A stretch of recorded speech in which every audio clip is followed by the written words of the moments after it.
I believe it is important to talk about failures.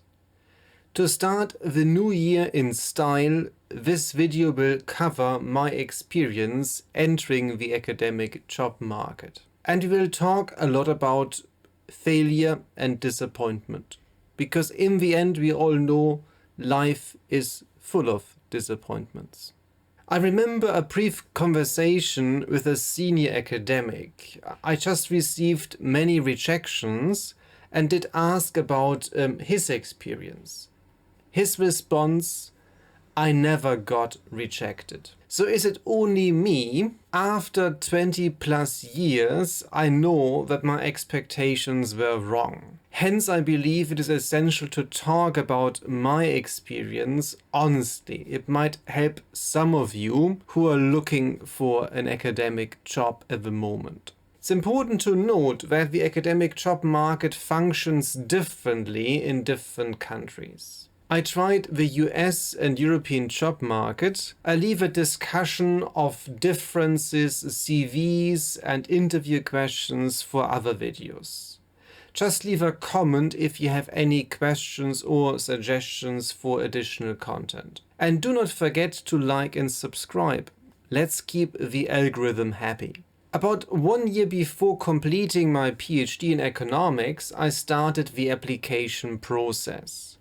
And of course, being a data nerd, I kept a detailed record in Excel. I show you that. So here it is, covering all the different applications right from the beginning in 2003 up to the current period, and you can see an awful lot of red stuff, which basically means I didn't make the interview. I can cover my job searches from 2002, 2003 up to 2019 when I moved to Aberdeen. Lots of data, and as we all know, data is fun, and we can get a more or less objective picture of what to expect.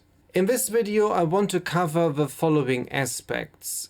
Playing the number game, or how many applications do you need? Number 2, do things get easier with work experience? Number 3, have things changed over time? Number 4, do I need a plan B? And finally, number 5, why am I always on the market? As you can see, success rate can be below 5% or less, in particular at the beginning of this period. This is completely normal, so expect that to happen. So that means you need about maybe 20 applications to get an offer on average. Now, looking at the whole period, on average, the probability to get to an interview is about 20%. And the probability to get an offer is 9.5%. Now, that also tells you you need a certain quantity to actually expect an offer. So assuming everything else is perfectly fine, your CV is, up to scratch and it looks half decent, and again, we can discuss that in separate videos, you still won't get to the interview with a very high probability. So don't expect that. So it's important to have in mind you need a certain quantity. So in particular, when you start and it's your first academic job, I would expect somewhere around 50 to 100 applications. Now, if you ask me honestly, do things get any easier over time? Looking at this picture here, so starting from my first position, then moving to the Netherlands, so that's Utrecht University, then I worked for McKinsey, then I moved to University of West of England, then Southampton, SOAS, and now Aberdeen. So looking at the numbers, it does not necessarily suggest that things are always going in the right way. It's a bit more bumpy, and of course it depends heavily on various factors. Of course, here the global financial crisis happened in between. Certain things happened which of course are out of your control. So I can't really say there is a clear tendency that things always get easier. I also believe that over time you're a bit more realistic and you adjust your expectations, and I think that's quite important. The main thing to note is that you simply have to keep applying. Do not invest too much time, and above all, try to keep emotions out of it.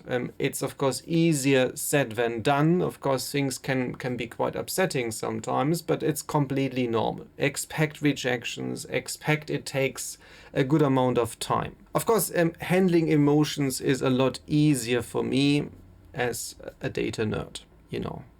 Data don't have emotions. Have things actually changed over time?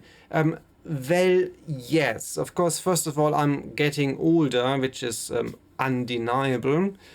But also the competition is getting more and more intense. So when I started, it was perfectly normal, and of course that's a long time ago, that people didn't have any publication.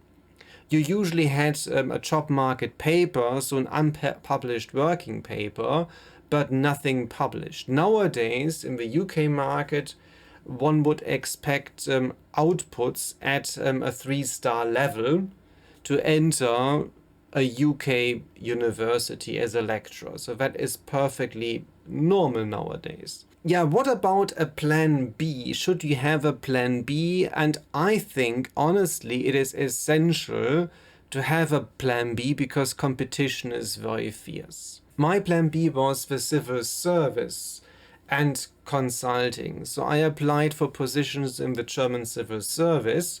I didn't have too many applications, to be honest. I only had about maybe 3 or so, I have to check. And I got one offer. So it was much more successful in a way compared to the academic job market. So in my case, I got an offer from the German central bank, which is nice, and maybe I should have taken it. It would have been a lot easier, I guess, but I rejected. So maybe it's something to discuss in another video. I also applied for roles in consulting, including at McKinsey. They rejected me. Funny enough, I was headhunted for McKinsey a few years later. So in the end, I got there. Yeah, so it's a bit funny. So life is hard to predict, which is quite amusing, in particular if you're into time series modeling. In short, you need definitely a plan B. So I always recommend that you focus on other areas of the job market, not only the academic job market. Should you be always on the market? Well, honestly, if you want to progress in your career, the answer is yes. So apart from academia, if you look at tech, you would definitely expect to move every 2 years. In the academic system, of course, you can get internal promotions, but to be honest, you cannot rely on the system. I would not recommend that. So changing jobs, in particular at the beginning of your career, every about 3 years, maybe 4 years, is pretty much normal. Of course, if things get a little bit, too short and you have too many jobs, then of course it might not look very convincing if you change jobs every few months. So once you go to a level where actually your job changes are more frequent than changing your underwear, you are a little bit in trouble. Check out my new online courses and coaching on www.unikarn.com. So we have quite a few courses around obviously data analysis. So the first one we do is data science using Stata. So this is the complete beginners course, only $359, and this is including tax. We have a more detailed course, more than 5 hours of lectures, 23 lessons on applied time series modeling using Stata. So check that out. I think there is a lot of fun in it, and it's a perfect start to the new year, isn't it? This video will be released in the new year, so I take this opportunity to wish you a very happy new year, happy 2023. All the best, stay healthy, and enjoy the joy of data analysis. I see you in the next one.